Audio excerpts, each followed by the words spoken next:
அப்ப கண்ணு மட்டும் தான் முக்கியமா, வேற ஏதாவது முக்கியமா இருக்கு? கண்ணு முக்கியம், அப்புறம் என்ன முக்கியம்? மைண்ட் முக்கியம், அப்புறம் என்டையர் பாடி முக்கியம்.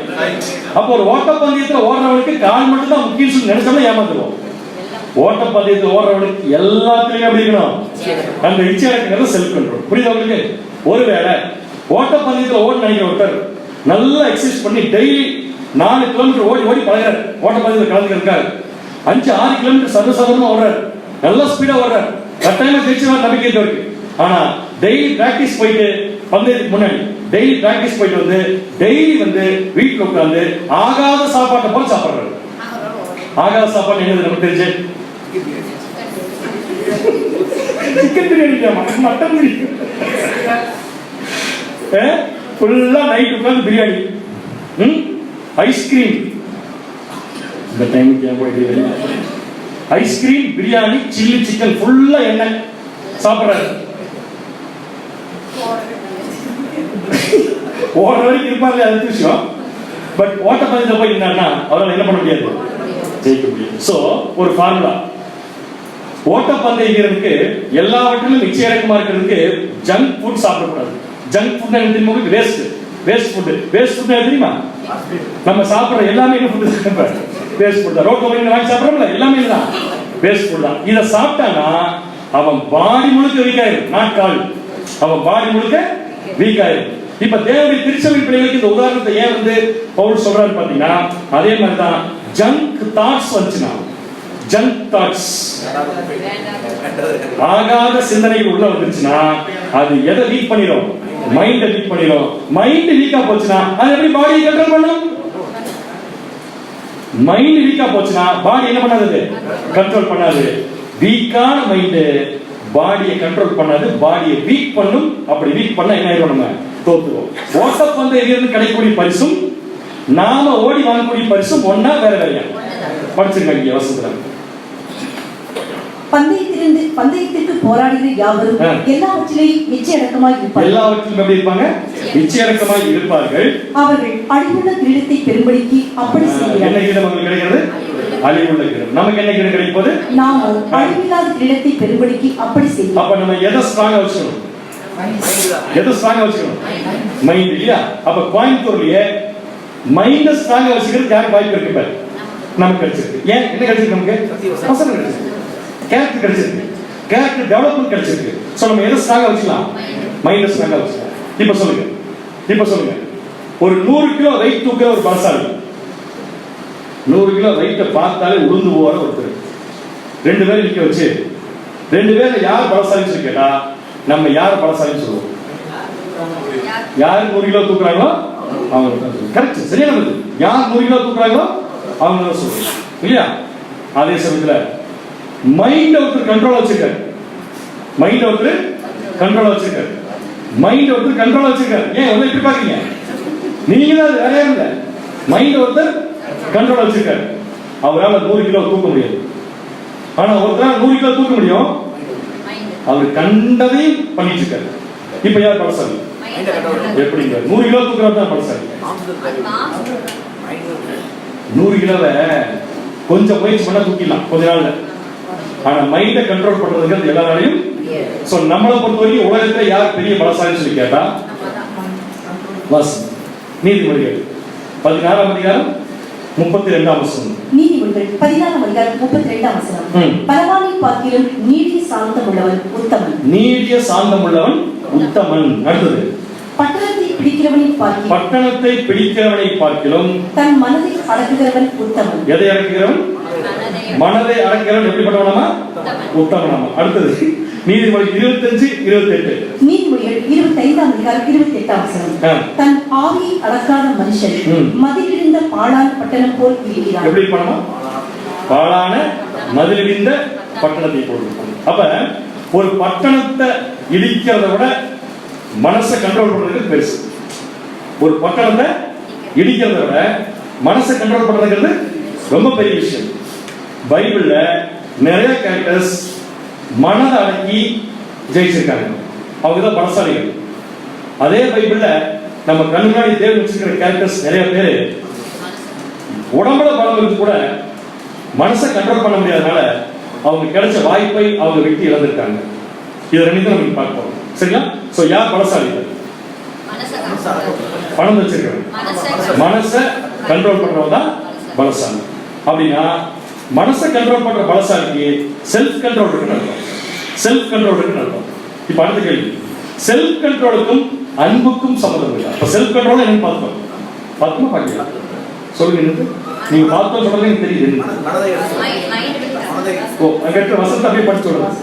செல்ஃப் கண்ட்ரோல் என்னன்னா மைண்ட்ல எதை கண்ட்ரோல் பண்ணணும்? பாடி. மைண்ட் எது கண்ட்ரோல் பண்ணணும்? வசனம். அவங்கதான் செல்ஃப் கண்ட்ரோல். செல்ஃப் கண்ட்ரோலுக்கு அன்புக்கு சம்பந்தம் இருக்கா? மனசை கண்ட்ரோல் பண்றதுக்கும் அன்புக்கு இல்லையா சம்பந்தம் இருக்கா? என்ன பேசுறீங்க? வசனமே இருக்கா? ஓ, அப்ப செல்ஃப் கண்ட்ரோலும் அன்பும் சேர்ந்து வசனம் இருக்கா? பைபிள்ல வசனம் இருக்கா? மீன்வலை இருக்கு. செல்ஃப் கண்ட்ரோல் எனக்கு ஓ, ஆவியின் கனிகள் ரெண்டுமே வந்துருச்சு. அருமையான பதில். ஆவியின் கனிகள் மட்டும் இல்ல, அப்போஸ்தலன் பவுல் நிருபத்துல கூட வந்திருக்கு. ரெண்டுமே ஒண்ணா. எது ரெண்டும்? அன்பும் இச்சையும். வாசிக்கலாம் பாருங்க. 2 தீமோத்தேயு 1ஆம் அதிகாரம் 7ஆம் வசனம். தமிழ்ல வாசிங்க, அப்புறம் இங்கிலீஷ்ல பார்க்கலாம். 2 தீமோத்தேயு 1ஆம் அதிகாரம் 7ஆம் வசனம். தேவன் நமக்கு பயமுள்ள ஆவியை கொடாமல் பலமும் நல்ல எந்த ஆவி? பலமும் அன்பும் தெளிந்த புத்தியுள்ள ஆவியை கொடுத்திருக்கிறார். இந்த தெளிந்த புத்தியுள்ள ஆவிங்கிறது செல்ஃப் கண்ட்ரோல். கரெக்ட்டா? சோ தேவன் நமக்கு என்னெல்லாம் கொடுத்திருக்கார் சொல்லுங்க? பலம் கொடுத்திருக்கார். எதுக்கு பலம்? எதுக்கு பலம்? மனசை கண்ட்ரோல் பண்றதுக்கு. மனசை கண்ட்ரோல் பண்றதுக்கு பலத்தை கொடுத்திருக்காரு, அன்பை கொடுத்திருக்காரு. அதே சமயத்துல எதை கொடுத்திருக்காருமா? தெளிந்த புத்தியுள்ள ஆவி. அதுதான் இங்கிலீஷ்ல எப்படி போட்டிருக்காங்க? For God did not give us a spirit of fear. அதாவது பயத்தின் ஆவியை நமக்கு கொடாமல், but of power and of love and of self control. So நமக்கு தேவன் அன்பு கொடுத்திருக்காரு, பலமும் கொடுத்திருக்காரு, தெளிந்த புத்தியுள்ள ஆவி கொடுத்திருக்காரு. அந்த தெளிந்த புத்தியுள்ள ஆவிக்கு தான் இங்கிலீஷ் என்ன பேருனா self control, the spirit of self control. சரிங்களா? அப்ப spirit of self control அன்பும் ஒன்னோட ஒண்ணு இணைஞ்சிருக்குன்னா இதை நம்ம எப்படி சம்பந்தப்படுத்துறது? இச்சை அடக்கத்திற்கும் அன்புக்கு சம்பந்தம் இருக்கா? என்ன சம்பந்தம்? என்ன சம்பந்தம்னா அதான் வழக்கமா சொல்லணும்ல, அன்பு இல்லாமல் வழக்கமா சொல்லுவாங்க. அன்பு இல்லாமல் இச்சை அடக்கத்தோடு வரமாட்டேங்குது. நான் கேட்ட கேள்வி புரியலையோ? திருப்பி கேட்கிறேன். இச்சை அடக்கத்திற்கும் அன்புக்கு ஏதாவது சம்பந்தம் இருக்கான்னு கேட்கிறேன். இருக்கு. என்ன சம்பந்தம்? 2 பேர் சொந்தக்காரங்க. என்ன சம்பந்தம்? எப்படி சம்பந்தப்படுத்த வழக்கம்? அன்பு நிற்கிறது வரமாட்டேங்குது, வண்டி நிற்க மாட்டேங்குது. ஏதோ சொல்லுங்க. அன்பு இல்லாமல் இச்சை அடக்கமாக இருக்க முடியாது. இதை வழக்கமா சொல்லுவா. கரெக்ட், சொல்லுங்க. அப்புறம் இச்சை அடக்கத்தோடு ஒருத்தர் இருக்காருன்னா அவர் கண்டிப்பா என்ன இருக்கணும்? சரியான பதில். ஏன் தயங்குறீங்க? தயங்க கூடாது. முதல்ல மனதை அடக்க முடியாதவர்களால் அன்பில் வல்லவர்களாக முடியாது. ஃபர்ஸ்ட் ஸ்டேட்மெண்ட், மனதை அடக்க முடியாதவர்களால் அன்பில் வல்லவர்களாக ஆக முடியாது. அடுத்தது நெக்ஸ்ட் என்ன வரும்? என்ன வரதுக்கு வாய்ப்பு இருக்கு? மனதை அடக்க முடிந்தவர்கள் அன்பில் பூர்ணர். நான் வேற மாதிரி போட்டிருக்கேன். அன்பில் பூர்த்தி அடைந்தவர்கள் மனதை அடக்கி ஆழ்வார்கள். சோ ரெண்டு ஒன்று சொல்லலாமா? எல்லாருமே சொல்லுங்க. எல்லாரும் என்ற அர்த்தம். மனதை அடக்க முடியாதவர்கள் அன்பில் வல்லவர்களாக முடியாது. ஏன் தெரியுமா சொல்றேன்? நம்ம சொல்ற ஒவ்வொரு விஷயத்தையும் எங்க ஸ்டோர் ஆகணும்? மைண்ட்ல ஸ்டோர் ஆனா மைண்ட் என்ன ஆகும்? பலமா இருக்கும். மைண்ட் பலமா இருந்து எதை கண்ட்ரோல் பண்ணா? Body control. அதுக்கு பேர் என்ன control? Self control. Okay. So அன்பும் செல்ஃப் கண்ட்ரோலும் ஒன்னோட ஒண்ணு சம்பந்தப்பட்டது. சோ முதல் கேரக்டர், மனதை அடக்க முடியாதவர்கள் அன்பில் வல்லவர்களாக முடியாது. எக்ஸாம்பிள் கூறுங்க, பைபிள் கேரக்டர்ஸ் கூறுங்க. எடுத்த உடனே சிம்சன். Okay, right, Simpson. வேற ஏதாவது கொஞ்சம் யோசிச்சு பாருங்க. அதாவது ஒரு பெரிய பதவியில் இருந்திருப்பாங்க, பெரிய ஒரு இடத்துல தேவன் வச்சிருக்கணும்ல. யோசேப்பா, இதுக்கு எப்படி யோசேப்பு? இருங்க, தேவன் அவங்கள ரொம்ப உயர்ந்த இடத்துல வச்சிருக்கணும். கேவலம். மனசை கண்ட்ரோல் பண்ண முடியாதனால கேவலமா போயிட்டாங்க.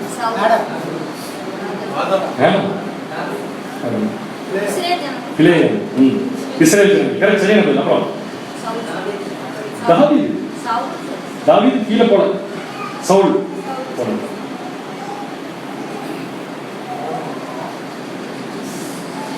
இந்த கேட்டகரி நீங்க தான் கம்பேர் பண்ணக்கூடாது முதல்ல சொன்னீங்க, அதனால நான் சொல்ல. நம்ம சபையின் பிள்ளைகளுக்கு மனுஷனுக்கு மனுஷன் தான் கம்பேர் பண்ண சொன்னோம். பட் இருந்தாலும் இந்த சப்ஜெக்ட் சொல்லணும் கொஞ்சம் ஆர்வத்தினால அதை போட்டிருக்கேன். கெட்டு போன தேவதூதர்கள் ஆரம்பத்தில் என்ன பொசிஷன் இருந்தாங்க வாசிக்கலாம். யூதா 6ஆம் வசனம். யூதா 6ஆம் வசனம். தங்களுடைய ஆதி மேன்மையை காத்துக்கொள்ளாமல் தான் பாயிண்ட். ஆதி மேன்மையை காத்துக்கொள்ளாமல் தங்களுக்குரிய வாசஸ்தலத்தை விட்டுவிட்டு. ஒரு நிமிஷம், வசனம் படிக்கும்போது ரெஸ்ட் எடுக்கக்கூடாது. காரணம் வசனம் படிக்கும்போது வசனத்தை என்ன பண்ணணும், ஒரு தெளிவா சொல்லிட்டோம்னா பிரச்சனை இருக்காது. வசனம் படிக்கும் போது நாம் ரெஸ்ட் எடுக்கும் சமயம் கிடையாது. ஏற்கனவே பல தடவை சொல்லியாச்சு. ஆனா நிறைய பேர் இதுக்கு ஃபாலோ பண்றதுல ஃபாலோ பண்ணுங்க. தயவு செஞ்சு வாசிங்க, வசனத்தை வாசிங்க. தங்களுடைய ஆதி மேன்மையை காத்துக்கொள்ளாமல் தங்களுக்குரிய வாசஸ்தலத்தை விட்டுவிட்ட தூதர்களை, தங்களுக்குள்ள வச்சிருந்த வாசஸ்தலத்தை என்ன பண்ணாங்க, விட்டுவிட்ட தூதர்களை மகா நாளின் நியாய தீர்ப்புக்கென்று நித்திய சங்கடியினாலே கட்டி. ஒரு கொஸ்டின் அப்படின்னா ரொம்ப நல்லா இருந்திருக்காங்க. ஒத்துக்கில விட்டாங்க. என்ன காரணம் நான் சொல்லி போறேன். கெட்டு போன தேவதூதர்கள் எல்லாரும் விழுந்தாங்க. செல்ஃப் கண்ட்ரோல் இல்ல. செல்ஃப் கண்ட்ரோல் இல்ல. கரெக்டா இல்லையா சொல்றது? செல்ஃப் கண்ட்ரோல் இல்ல. அதனால என்ன பண்ணிட்டாங்க, பொறுத்துன்னு கீழே விழுந்தாங்க. எவ்வளவு பெரிய பொசிஷன் இருந்தாங்க தெரியுமா? எவ்வளவு பெரிய பொசிஷன் இருந்தாங்க. எபிரேயர் 2ஆம் அதிகாரம் 5ஆம் வசனம். எபிரேயர் 2ஆம் அதிகாரம் 5ஆம் வசனம். இனிவரும் உலகத்தை குறித்து பேசுகிறோமே, அதை அவர் தூதர்களுக்கு கீழ்ப்படுத்தவில்லை. அப்படின்னா தேவன் வந்து முதலாம் உலகத்தை அவங்களுக்கு கீழ்ப்படுத்தி இருந்தார். ஒரு உலகத்தையே கீழ்ப்படுத்தி வச்சிருந்த ஒரு குரூப், தேவனால் வாய்ப்பு பெற்ற ஒரு குரூப், அதான் ஆதி மேன்மை. அந்த ஆதி மேன்மையை காத்துக்கொள்ள ஏன் தெரியல சொல்லி கேட்டீங்கன்னா, அவங்களால எதை கண்ட்ரோல் பண்ண முடியல. ஏன் விழுந்தாங்க? செல்ஃப் கண்ட்ரோல் இல்ல. அடுத்தது இன்னொரு எக்ஸாம்பிள் ரொம்ப ஈஸியா சொல்லிடலாம். அவனும் அப்படித்தான் நல்லா தான் இருந்தான். எதுவரைக்கும் நல்லா இருந்தா? எசேக்கியேல் 28ஆம் அதிகாரம் 15ஆம் வசனம். இப்ப முக்கியமான பாயிண்ட் போறோம். நல்லா கவனிங்க. இந்த ரெண்டு கேரக்டர் வச்சு அடுத்த பாயிண்ட் ரொம்ப கொஸ்டின் கஷ்டமா இருக்கும்.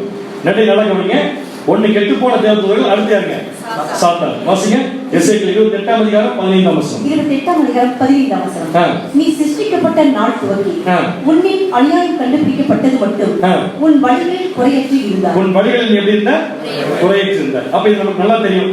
சாத்தான் இருந்த பொசிஷன், சாத்தான் கீழே விழுந்த பொசிஷன் நமக்கு தெரியும். என்ன காரணத்தால் விழுந்தா? மேட்டுமை எதுதான் வருது? Self control. புரியுதா? செல்ஃப் கண்ட்ரோல் இல்ல. இப்ப நம்ம சப்ஜெக்ட் வந்து லவ் அண்ட் செல்ஃப் கண்ட்ரோல் இல்ல. அப்ப கெட்டு போன தேவதூதர்கள் செல்ஃப் கண்ட்ரோல் இல்லாம கீழே விட்டாங்க. அதே மாதிரி சாத்தான் செல்ஃப் கண்ட்ரோல் இல்லாம கீழே விட்டான். அப்படின்னா அவங்க கிட்ட என்ன இருக்கக்கூடாது? எந்த கேரக்டர் இருக்காது? அன்பு இருக்காது. அப்படின்னா சாத்தான் அன்புல எந்த பாயிண்ட் வீக்? எந்த பாயிண்ட் வீக்ல? எந்த பாயிண்ட் போச்சு? எல்லாமே போச்சு. அருமையானது. அன்புன்னு சொல்லி நம்ம சில பாயிண்ட்ஸ் பார்த்தோமா? என்னென்ன பார்த்தோம்? அன்புக்கு எடுத்தோடனே பொறாமையில ஆரம்பிச்சுக்க மாட்டேங்குது. அன்பு நீடிய சார்ந்துள்ளது. அன்பு தயவு உள்ளது. பொறாமை புகழாது. இருமாப்பா இராது. அநியாயத்தில் சந்தோஷப்படாமல் சத்தியத்தில் சந்தோஷப்படும். அயோக்கியமானது செய்யாது. தற்பொழுவை நாடாது. சிரமடையாது. பயங்கர அநியாயத்தில் சந்தோஷப்படாமல்.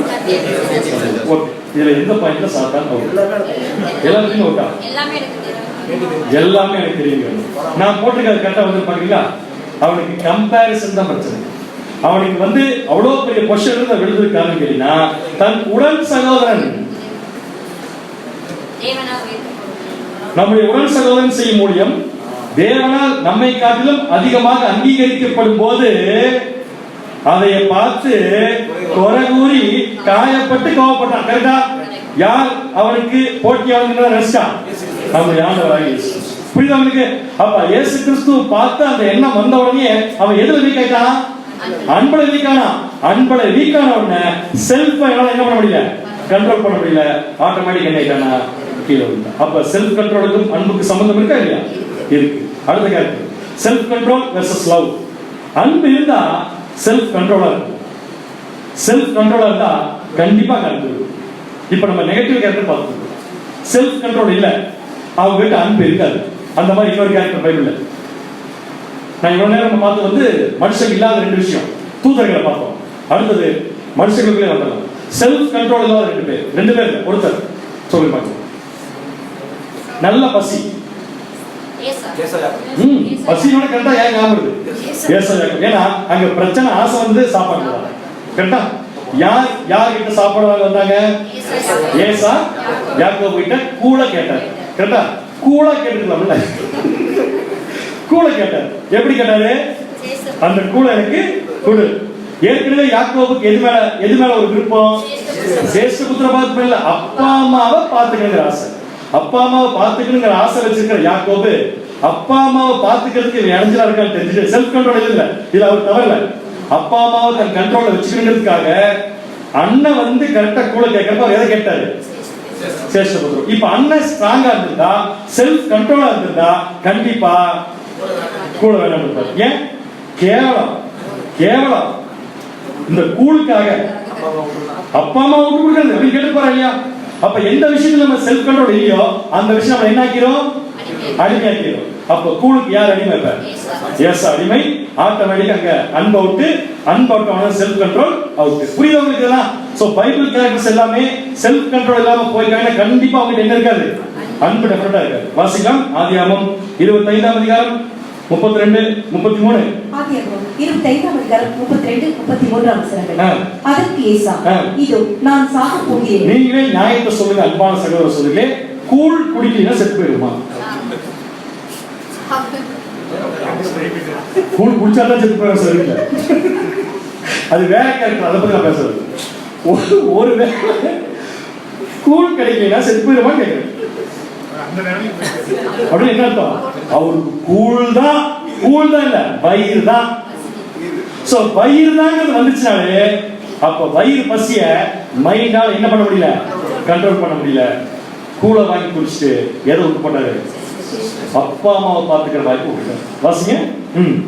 அதற்கு ஏசா, இதோ நான் சாக போகிறேன், இந்த சேஷ்டபுத்திரமாக எனக்கு எண்ணத்திற்கு என்றான். அப்பொழுது யாக்கோபு, இன்று எனக்கு ஆணையிட்டு கொடு என்றான். அவன் யாக்கோபுக்கு ஆணையிட்டு தன் சேஷ்டபுத்திர பாகத்தை அவனுக்கு விட்டு. ஒரு செகண்ட் இருக்கார். ஏன் யோசிச்சு பாருங்க, நம்ம கிட்ட யாராவது வந்து நல்லா நம்ம பசி இருக்கிறப்ப ஒரே ஒரு பாட்டு கூழ் கொடுங்கன்னு சொல்லி கேட்கிறோம்.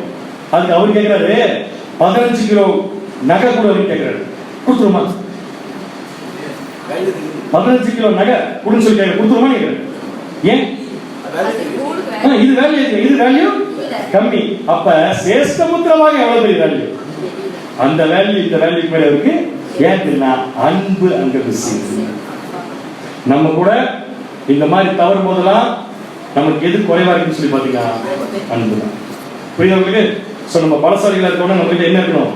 அன்பு. இன்னொருத்தர் பாருங்க, அன்புல பலசாலி ஆனா செல்ஃப் கண்ட்ரோல் இல்லை. என்ன போய் சொல்லுவீங்களா? ஆதாம் செல்ஃப் கண்ட்ரோல் பண்ண முடியல. கரெக்டா என்ன சொல்றது? சுயத்தை என்ன பண்ண முடியல? அவரால ஜெயிக்க முடியல. ஆனா அன்பு இருந்துச்சு. யார் மேல? சோ அன்பு தேவன் மேல இல்ல, தேவனை காட்டிலும் யார் மேல அன்பு இருக்குன்னா மனைவி மேல இருக்கு. சோ அந்த வாய்ப்பு என்ன விட்டாரு? அடுத்தது நெக்ஸ்ட். இப்ப நம்ம எந்த டாபிக் பார்த்துட்டு இருக்கோம்? கேரக்டர்ஸ்லாம் இச்செடுப்புல அன்போட சேர்த்து பார்த்துருக்கோம். என்ன டைப்ல பார்த்துட்டு இருக்கோம்? மனதை அடக்க முடியாதவர்கள், அன்பில் வல்லவர்களாக இருக்க முடியாது. எத்தனை எக்ஸாம்பிள் பார்த்துருக்கோம்? 1 2 சாத்தான், 2வது 3வது ஏசா யாக்கோபு, 4வது ஆதாம், 5வது அப்சலோம். அப்சலோம் வந்து செல்ஃப் கண்ட்ரோல் இல்லையா? அன்பு இல்லைன்னா செல்ஃப் கண்ட்ரோல் இல்லைங்க. அப்ப டாபிக் நீங்க புடிச்சீங்க. பட் அவருக்கு ரெண்டுமே இல்லை.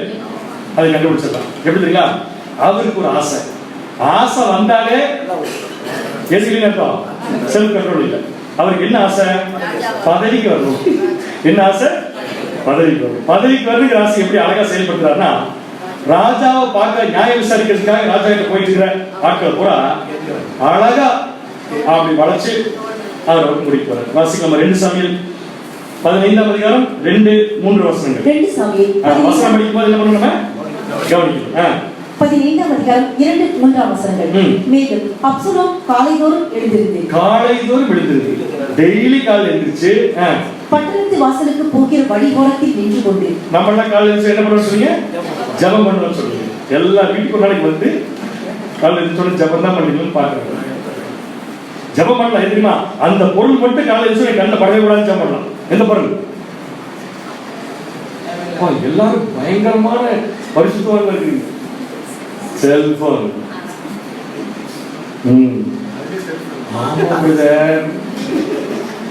சோ பாயிண்ட் விட்டு வைக்கிறதெல்லாம் டெய்லி காலைதோறும் அவன் என்ன பண்ணுவார்னா பட்டணத்துக்கு வாசலுக்கு போகிற வழியோரத்தில் நின்று கொண்டு எவனாகிலும் தனக்கு இருக்கிற வழக்கு முகாந்திரமாய் ராஜாவிடத்தில் நியாயத்திற்காக அப்ப இவர் அரண்மனைக்கு போக மாட்டார். எங்க இருப்பாரு?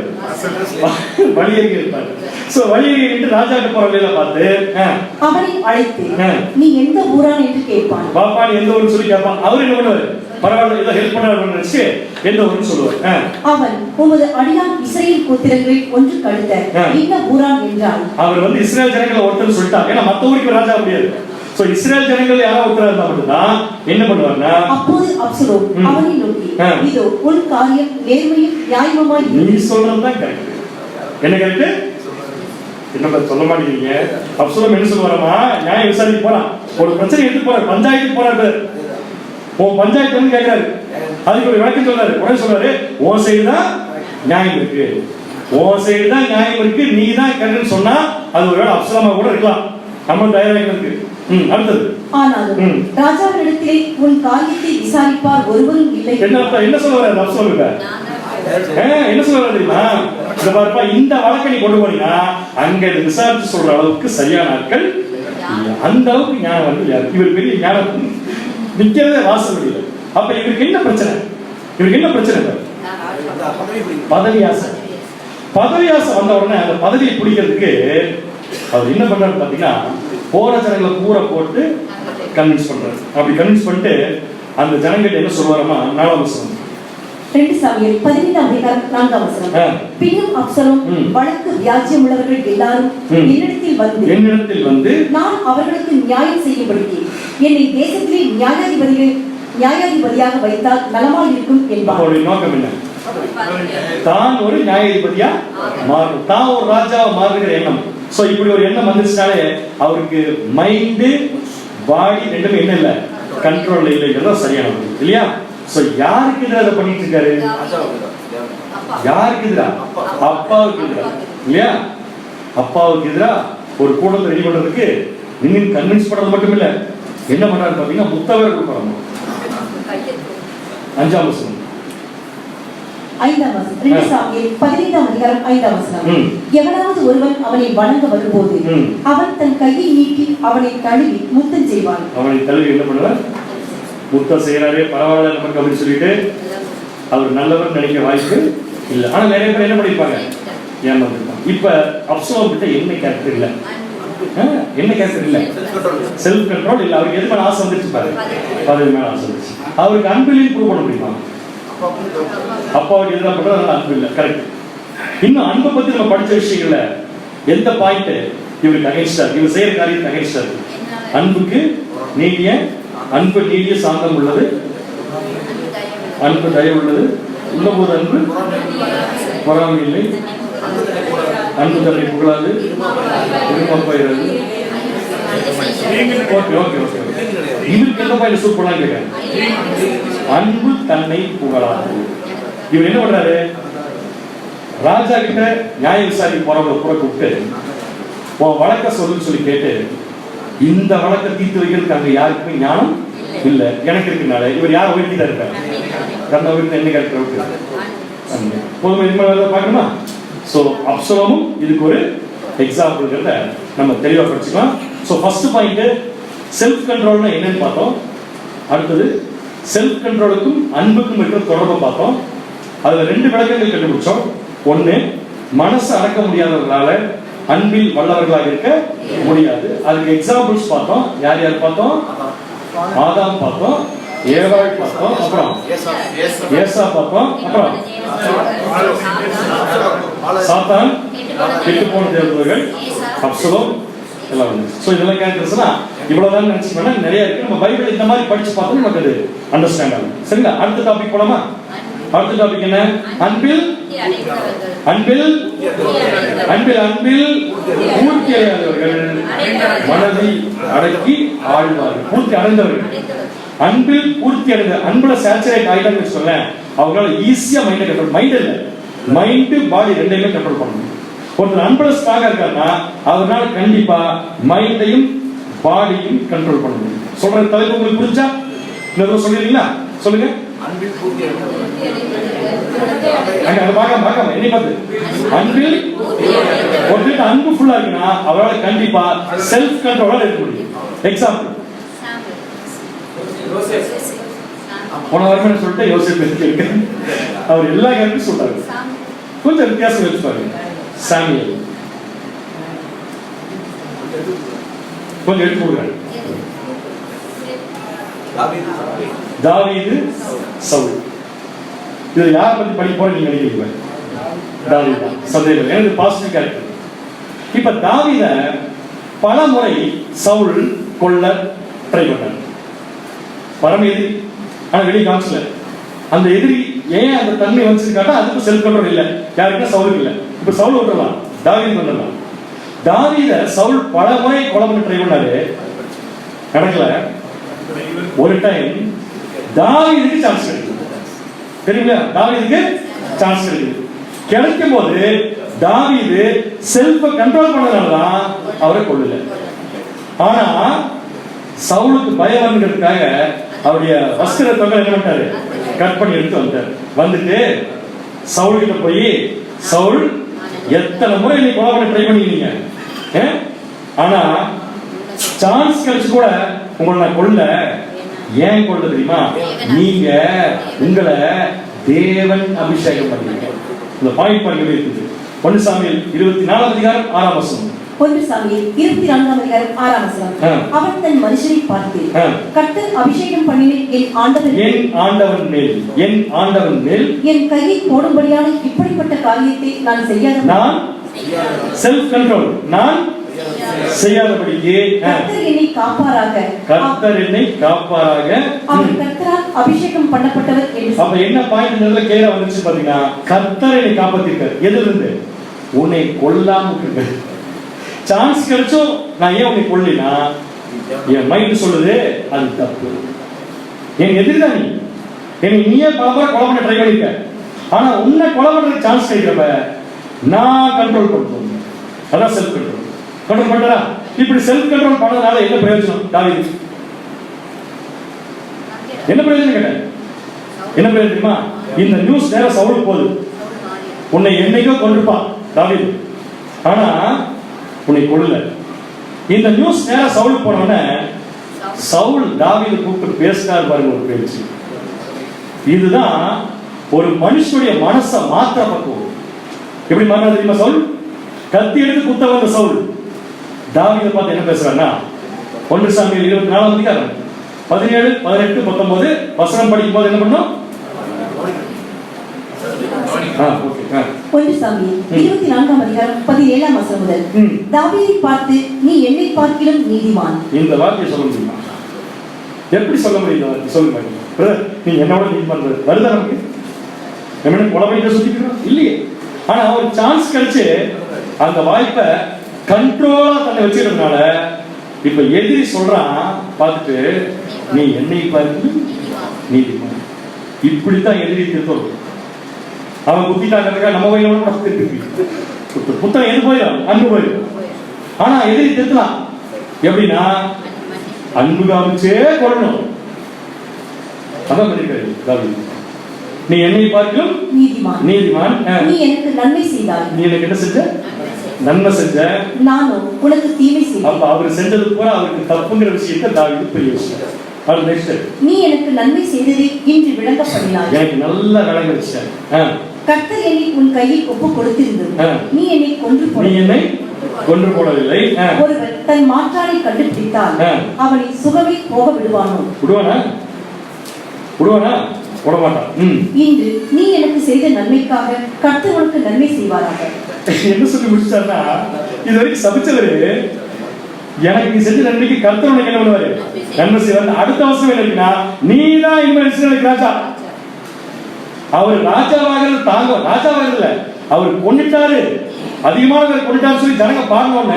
தாங்க முடியாம தவித்த சவுல் தாவீது செய்த அந்த ஒரு காரியத்தினால நீ தான் இனிமேல் ராஜா பக்குவம் இருக்குன்னு சொல்ற அளவுக்கு அந்த சம்பவம் அமைஞ்சிருக்குன்னா, இது தாவீதுடைய செல்ஃப் கண்ட்ரோல் தான். தாவீதுடைய செல்ஃப் கண்ட்ரோல். அப்படின்னா தாவீது அன்புல சிறந்தவரா இல்லையா? ஏன் எதுல சிறந்தவரு? மற்றவர் நலனுக்காக நம்முடைய சொந்த உரிமைகளை விட்டுக் கொடுப்பது.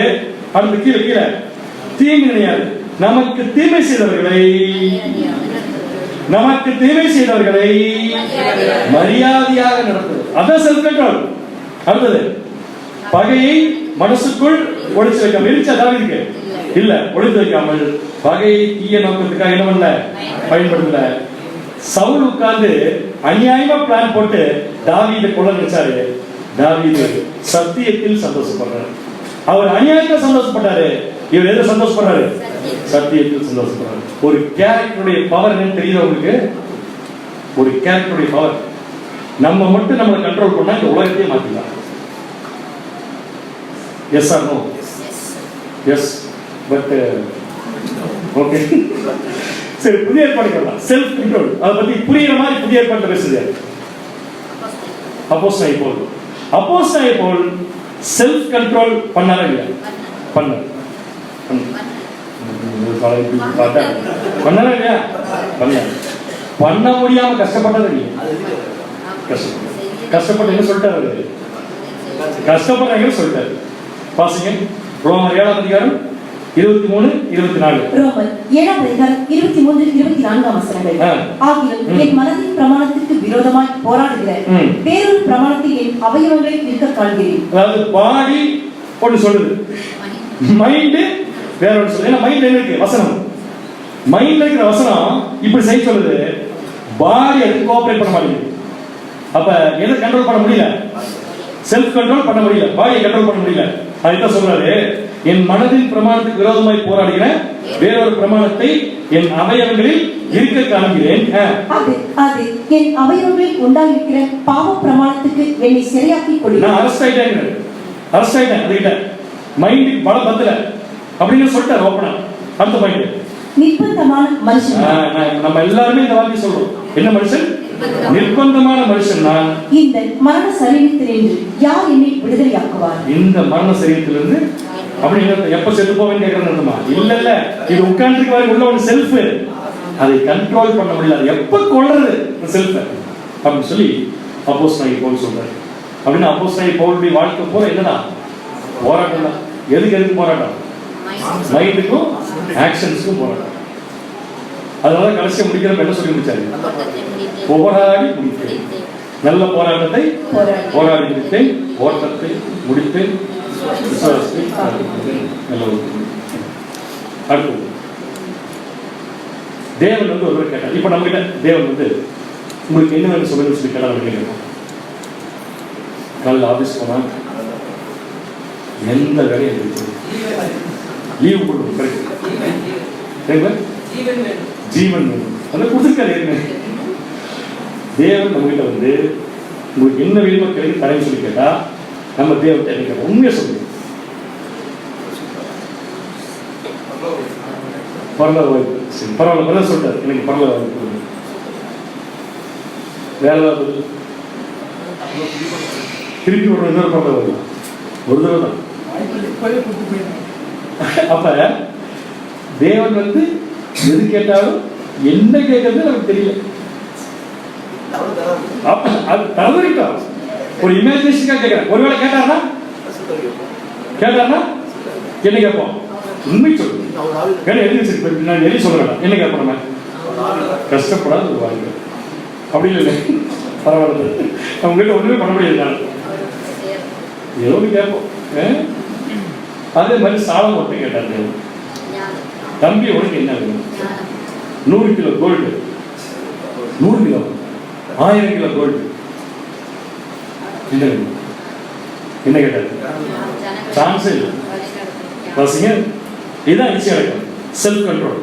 1 ராஜாக்கள் 3 அதிகாரம் 11 12. 1 ராஜாக்கள் 3 அதிகாரம் 11 12 வசனங்கள்.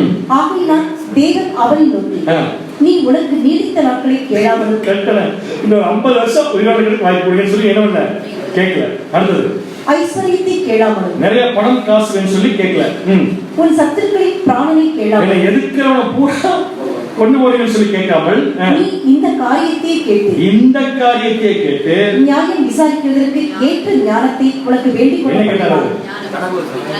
ஜனங்களை விசாரிக்கிறதுக்கு ஞானம் இல்லையா? ஜனங்களை விசாரிக்கிறதுக்கு ஞானம், காசு இருந்தா போதும் அப்படின்னு சொல்லி என்ன பண்ணல, உலக பிரகாரமான பொருள்கள் மேல ஆசை வைக்கல. அதான் பாயிட்டாங்க. சோ தேவன் கேட்டவன் எது கேட்டார்னா ஞானத்தை கேட்டாரு.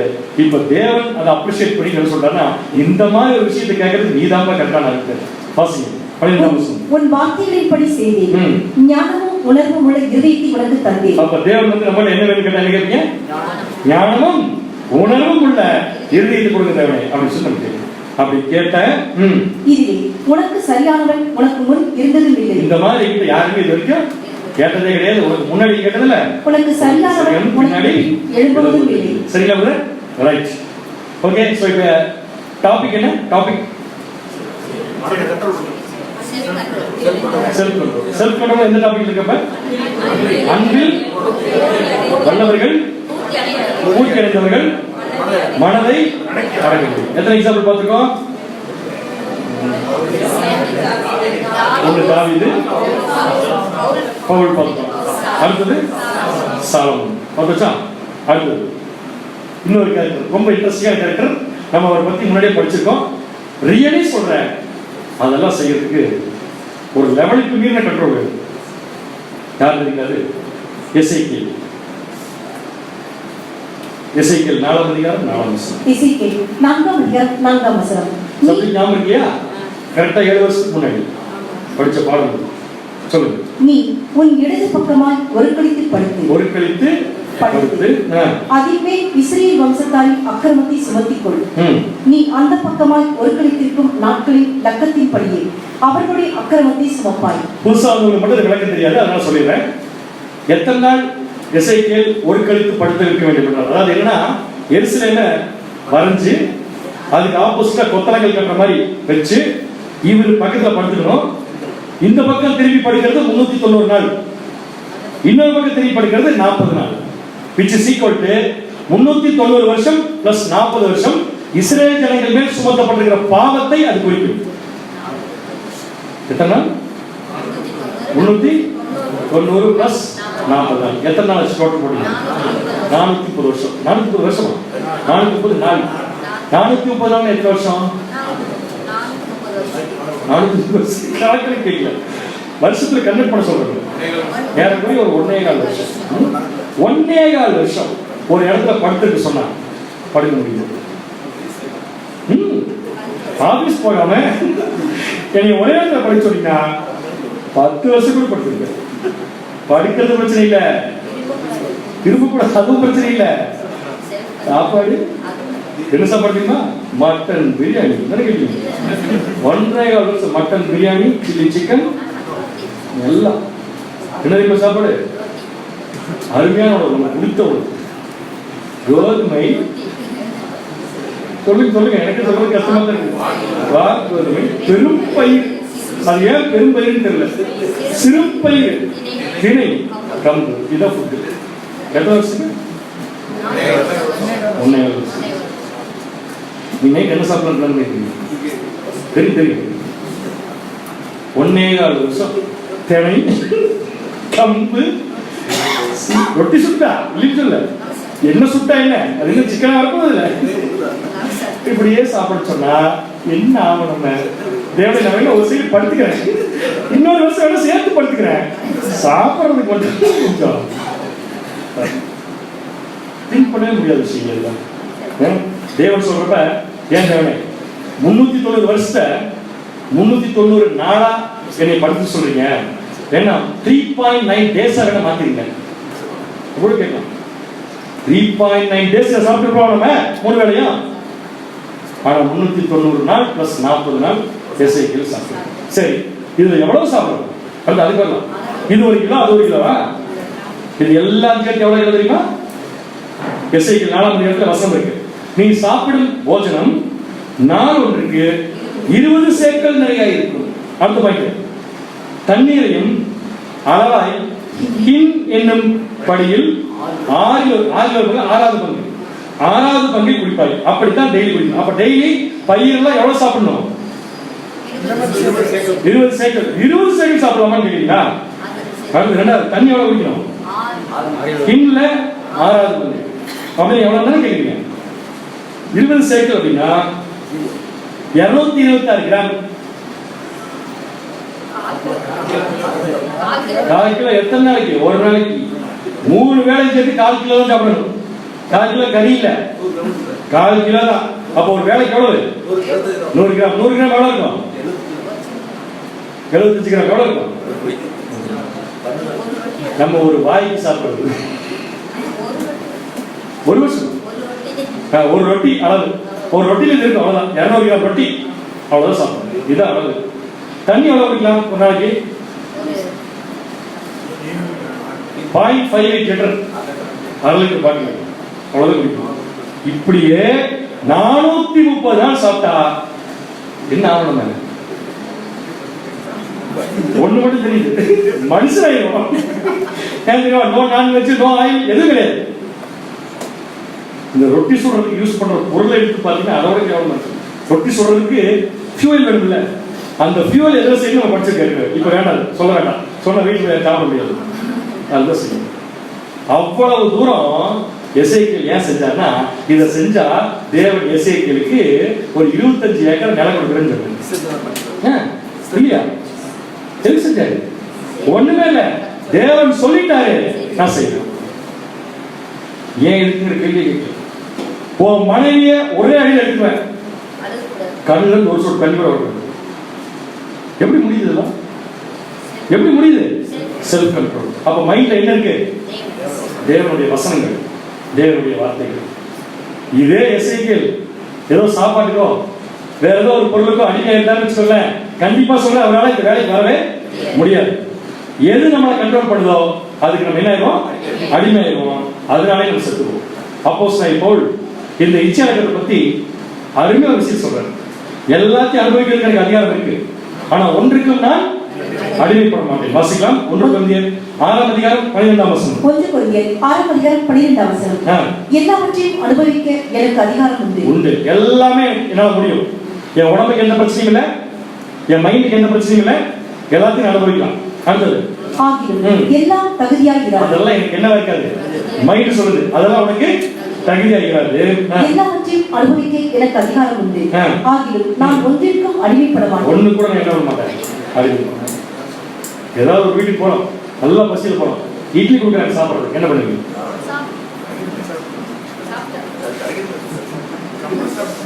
கம்முன்னு சாப்பிடக்கூடாது, விரும்பி சாப்பிடணும். ஏதோ ஒரு வீட்டுக்கு போறோம், சாப்பிடறதுக்கு ஒண்ணுமே இல்லை,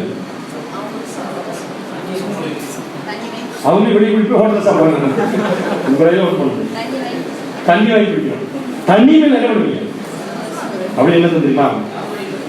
அந்த தண்ணிக்காகவும் அந்த சாப்பாட்டுக்காகவும் உங்களை என்ன பண்ண மாட்டாங்க, வெறுக்க மாட்டாங்க. இது வந்து உதாரணக்கான சொன்னது. சாப்பாடு மட்டும் இல்லை, எந்த விஷயமா இருந்தாலும் நீங்க செய்யற மோசமான காரியத்துக்காக உங்களை என்ன பண்ண மாட்டாங்க, வெறுக்க மாட்டாங்க. செல்ஃப் கண்ட்ரோல் இல்லாதவங்க எல்லாத்தையும் ஈஸியா இருப்பாங்க. ஏன்னா அவங்க அந்த பொருளுக்கு அடிமையாயிருவாங்க. எனக்கு இதுதான் வேணும், இப்படித்தான் வேணும், இப்படித்தான் இருக்கணும், வேண்டியது அவசியம் இல்லை. அதான் பவுல் சொல்றார், எனக்கு அதிகாரமா இருக்கு, எல்லாத்தையும் அனுபவிக்க. ஆனா ஒன்றுக்கு நான் என்ன பண்ண மாட்டேன், அடிமைப்பட மாட்டேன். அப்போஸ்தலன் பவுல் தீத்து கழுவும் போது ஒரு சபையில எல்டருடைய பொசிஷன் ரொம்ப முக்கியம், நமக்கு தெரியும். அந்த எல்டரா இருக்கிறதுக்கு யாருக்கு தகுதி இருக்குன்னு சொல்லியிருக்காரு பாத்தீங்கன்னா, செல்ஃப் கண்ட்ரோல். வாசிக்கலாம் வசனம், தீத்து 1ஆம் அதிகாரம் 7ஆம் வசனம் 8ஆம் வசனம். தீத்து 1ஆம் அதிகாரம் 7, 8ஆம் வசனங்கள். ஏனெனில் கண்காணியாளர் தேவனுடைய உக்கிரான காரணத்துக்கு ஏற்ற விதமாய் குற்றம் சாட்டப்படாதவன். முதல் பாயிண்ட் என்ன சொல்றாரு? குற்றம் சாட்டப்படாதவனும் தன் இஷ்டப்படி செய்யாதவன். தன் இஷ்டப்படி செய்யாதவன், அதான் செல்ஃப் கண்ட்ரோல். தன் இஷ்டம் உங்களுக்கு புரியுது இல்லையா? அவர் சுயமா செல்ஃப் கண்ட்ரோல் இல்லாம செய்யக்கூடாது. அடுத்தது, முற்கோபம் இல்லாதவனும் மதுபான பிரியம் இல்லாதவனும் அடியாதவனும் இழிவான ஆதாயத்தை இச்சையாதவனும் அந்நியரை உபசரிக்கிறவனும் நல்லோர் மேல் பிரியம் உள்ளவனும். நல்லோர் மேல் பிரியம் உள்ளவனும். இப்பதான் சொன்னேன், வசனத்தை படிக்கும்போது என்ன பண்ணு சொன்னேன், ரெஸ்ட் எடுக்கணும். திருப்பி திருப்பி சொல்லிட்டே இருக்கோம். இந்த பழக்கம் நமக்கு வந்துடணும் ஆட்டோமேட்டிக்கா. முதல் வசனம் வாசனமா வாசிங்க. கண்காணியாளர் தேவனுடைய உக்கிரான காரனுக்கு ஏற்ற விதமாக குற்றம் சாட்டப்படாதவரும் தன் இஷ்டப்படி செய்யாதவரும் முற்கோபம் இல்லாதவரும் மதுபான பிரியம் இல்லாதவரும் அடியாதவரும் இழிவான ஆதாயத்தை இச்சியாதவரும் அந்நியரை உபசரிக்கிறவரும் நல்லோர் மேல் பிரியமுள்ளவரும் தெளிந்த புத்தி உள்ளவனும் நீதிமானும் பரிசுத்தவானும் இச்சை அடக்கம் உள்ளவனும். மறுபடியும் என்ன பண்ணிட்டார்? இந்த 2 வசனத்துக்குள்ள செல்ஃப் கண்ட்ரோல் எத்தனை வந்து 3 முறை இருக்கு. அப்படின்னு என்ன மீனிங்? இருக்கிறதுலே பலசாலி தான் எதிராக இருக்கணும் அப்படின்னு என்ன சொன்னா, இருக்கிறதுலே செல்ஃப் கண்ட்ரோல் பண்றவங்க ஏன் இந்த செல்ஃபை கண்ட்ரோல் பண்ணிக்கிறீங்களே, அதை கண்ட்ரோல் பண்ணிட்டோம். அந்த செல்ஃபை கொண்டு வைக்க போறது, அதை கண்ட்ரோல் பண்ணிட்டோம். செல்ஃபை செங்க போட்டு போடுறது எதுல அறியணும்? சிலுவையில் இருக்கணும். அருமையான பாயிண்ட் தான். வாசிங்க கலாத்தியர் 5ஆம் அதிகாரம் 24 to 26. கலாத்தியர் 5ஆம் அதிகாரம் 24ஆம் வசனம். கலாத்தியர் 5:16. கலாத்தியர் 5:24. 24 to 26. அது 26 to 27 இருக்கு. கிறிஸ்துவின் உடையவர்கள் தங்கள் மாம்சத்தின் ஆசை இச்சைகளையும் சிலுவையில் அறைந்திருக்கிறார்கள். எதில் அறைந்திருக்கிறார்கள்? சிலுவை. அதை கன்ஃபார்ம் பண்றது மெமோரி. நாம நம்முடைய பழைய மனுஷனை கொண்டு சிலுவையில் அரைச்சிட்டோமா அப்படிங்கிற கன்ஃபார்ம் பண்றது மெமோரி. நாம் ஆவியினாலே பிழைத்திருந்தால் ஆவிக்கு ஏற்றபடி நடக்கவும் கடவும் வீண் புகழ்ச்சி விரும்பாமலும் ஒருவரை ஒருவர் கோபம் கூட்டாமலும். ஒருத்தர் என்ன கூட்டாதீங்க, கோபம் கூட்டாதீங்க. அதே மாதிரி ஒருத்தர் என்ன பண்ணலாம், பொறாமை கொள்ளாமலும் இருக்க கடவும். சப்ஜெக்டுடைய கடைசி பாயிண்ட் மட்டும் மறுபடியும் ரீகால் பண்ணினா, இன்னைக்கு நம்முடைய சப்ஜெக்டுடைய டாபிக் என்ன?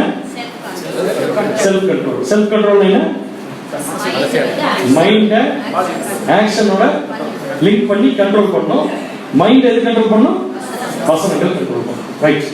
அது 2 விதமா பார்த்தோம். அன்போடு சம்பந்தப்படுத்தி, ஒன்னு அன்பில் வல்லவர்கள். ஃபர்ஸ்ட் டாபிக் நெகட்டிவா பார்த்தோம். என்ன கேட்டா, அன்பில் பூர்த்தியடையாதவர்கள் செல்ஃப் கண்ட்ரோல் பண்ண முடியாது. செகண்ட் பாயிண்ட், அன்பில் பூர்த்தியடைந்தவர்கள் செல்ஃப் என்ன பண்ணலாம், கண்ட்ரோல் பண்ண சொல்லி பார்த்தோம். ஸோ இதெல்லாம் எதுக்காக பார்த்தோம்னா, கேரக்டர் டெவலப்மெண்ட்டுக்காக பார்த்தோம். இப்போ நமக்கு தேவன் கொடுத்துருக்க வாய்ப்பு முடிச்சிட்டோம், படிச்சு முடிச்சிட்டோம். வாழ்ந்து முடிக்கிறதுக்கு இந்த வாழ்க்கை இருக்கு நமக்கு. இப்போ வரைக்கும் நம்ம இந்த 11 வாரத்தை நம்ம கற்றுக்கொண்ட விஷயம் என்ன சொல்றோம்னா, நமக்கு எது ரொம்ப முக்கியம்னா கேரக்டர் தான். தேவன் இதுக்கு என்ன முயற்சி எடுக்கிறாரு பார்த்தீங்கன்னா, நம்ம கேரக்டரை டெவலப் பண்ற சூழ்நிலைகளை அவர் ஏற்படுத்துறாரு. சூழ்நிலைகள் ஏற்படுத்துறது தேவனுடைய ரெஸ்பான்சிபிலிட்டி. அந்த சூழ்நிலைகள்ல அந்த கேரக்டர் பெருக்கிக்கிறது நம்முடைய ரெஸ்பான்சிபிலிட்டி. அப்ப கேரக்டர்கள் அவ்வளவு முக்கியமானு கேட்டா, எஸ், தேவனுடைய திருச்சபை பிள்ளைகளை, கடைசி காலத்துல வரப்போற தேவனுடைய திருச்சபை பிள்ளைகளை தேவன் எப்படி கூப்பிடுவார் பார்த்தீங்கன்னா, ஞானவான்கள். சோ ஞானவான்கள், அறிவில் சிறந்தவர்கள் கடைசி காலத்துல வருவாங்க. பைபிள் சொல்லிருக்கு. அவங்க வேற யாரும் இல்லை, கேரக்டர்ல டெவலப் பண்ணலாம். அப்படின்னா பைபிள்ல ஞானவான்கள் அப்படிங்கிறவங்க எதுல ஞானவான்? வாசிக்கலாம். யாக்கோபு 3ஆம் அதிகாரம் 13ஆம் வசனம். யாக்கோபு 3ஆம் அதிகாரம் 13ஆம் வசனம். உங்களை ஞானியும் விவேகியுமாய் இருக்கிறவன் எவனோ. நீங்க நல்லா புரிஞ்சுக்கோங்க. யார் ஒருத்தன் ஞானினா, அதான் அதுக்கு விடை தான் யாக்கோபு கொடுக்கிறார். யார் ஒருவன் ஞானினா, அவன் ஞானத்திற்குரிய சாந்தத்தோடு தன் கிரியைகளை நல்ல நடக்கையினாலே காண்பிக்கிறார். தன் கிரியை நல்ல நடக்கையினாலே காண்பிக்கிறார். இப்ப ரிவர்ஸ்ல படிக்கிறேன். தன் கிரியை நல்ல நடக்கையில் காண்பிப்பவன் யார்? ஞானி. சோ யார் ஞானவன்? கேரக்டர் யாருக்கு ஒழுங்கா இருக்கோ அவங்க தான் ஞானம். ஏன்னா இந்த ஞானம் எங்கிருந்து வருது? பரத்திலிருந்து வருது. சோ பரத்திலிருந்து வரக்கூடிய ஞானம் எல்லா கேரக்டரையும் நமக்கு கொடுக்கும். வாசிக்கலாம். யாக்கோபு 3ஆம் அதிகாரம் 17, 18. யாக்கோபு 3ஆம் அதிகாரம் 17, 18 வசனங்கள். பரத்திலிருந்து வருகிற ஞானமோ முதலாவது சுத்தமுள்ளதாயும் பின்பு சமாதானமும். பின்பு எப்படி இருக்கும்? சமாதானமாகவும் சாந்தமும் இணக்கமும் உள்ளதாயும் இரக்கத்தாலும் நற்கனிகளாலும் நிறைந்ததாயும். என்ன கனிகளால்? நற்கனிகளால் நிறைந்ததாயும் பட்சபாதம் இல்லாததாயும் மாயமற்றதாயும் இருக்கிறது. மாயமற்றதாயும். இது எல்லாத்தையும் படிச்சோம். கம்ப்ளீட்டா எல்லா பாயிண்ட்ஸும் படிச்சோம். அடுத்தது நீதியாகிய கலியானது சமாதானத்தை நடப்பிக்கிறவர்களாலே சமாதானத்திலே விதைக்கப்படுகிறது. சமாதானத்தினாலே. சோ இந்த 17ஆம் வசனம் 18ஆம் வசனம் யாக்கோபுடைய நிருபத்துல 3ஆம் அதிகாரம் என்ன சொல்லுவாங்க, கம்ப்ளீட்டா கேரக்டர்ஸ் தான். அப்ப நம்முடைய வாழ்க்கையை நம்ம வந்து ஒரு உச்சம் மீன்ஸ் கிளைமேக்ஸ் லாஸ்ட் பாயிண்ட் போயிட்டாங்கிறத எதை வச்சு தெரிஞ்சுக்கலாம்னா, இந்த கேரக்டர் எல்லாம் நம்ம பர்ஃபெக்ஷன் போயிட்டு இருக்கோம், அதை வச்சு கண்டுபிடிச்சலாம். சாதாரண உலக மனிதர்கள் மாதிரி இல்லாம இந்த பர்ஃபெக்ஷனுக்குள்ள போகக்கூடிய ஒரு விஷயம் நமக்குள்ள டெவலப் ஆகி அது தொடர்ந்து நமக்குள்ள வந்துட்டே இருந்துச்சுன்னா நாம திருச்சபையின் பிள்ளைகள் அப்படிங்கிறது கன்ஃபார்ம் ஆகும். அது நமக்கு நல்லாவே தெரிஞ்சோம், மற்றவங்களுக்கும் கண்டிப்பா தெரியும். இவங்களை பார்த்து நம்ம நடந்துக்கணும் அப்படிங்கிற இடத்துக்கு அவங்க வந்துடும். இதெல்லாம் எதுக்காக தேவன் நம்மகிட்ட எதிர்பார்க்கிறாருன்னா, முதல் தேவன் மனுஷனை படைச்சப்ப தன்னுடைய சாயல் தன்னுடைய ரூபத்தில் படைச்சார். அந்த சாயல் ரூபம் ரெண்டுமே இந்த கேரக்டர் தான். இப்ப இதெல்லாம் டெவலப் பண்ணி கொண்டு வரதுக்கு தேவன் அவருடைய பொறுப்பை எடுத்துக்கிறாரு. டெவலப் ஆகிறதுக்கு நாம் என்ன பண்ணிக்கலாம், நம்முடைய பொறுப்பை எடுத்துக்கலாம். ஸோ கேரக்டர் டெவலப்மெண்ட் அப்படிங்கிறது பைபிள் இவ்வளோதான் கேட்டால் கண்டிப்பாக இல்லை, கண்டிப்பாக கிடையாது. அது கண்டிப்பாக டெவலப் ஆகும், இன்னும் கண்டினியூ ஆகும். ஆனால் இப்போ நமக்கு தேவன் கொடுத்த இந்த 11 வாரத்தை நம்ம இந்த ஒரு டாப்பிக்காக செலவு பண்ணியிருக்கோம். கடவுளுக்கு சித்தமாக இருந்தால் மறுபடியும் ஒரு சான்ஸ் கிடைக்கிறப்ப, ஒரு வாய்ப்பு கிடைக்கிறப்ப இதை தொடர்ந்து நம்ம என்ன பண்ணலாம்னா படிக்கலாம். தேவன் தாமே இந்த மனிதரை ஆசீர்வதித்து வருகிறார். ஆமாம்.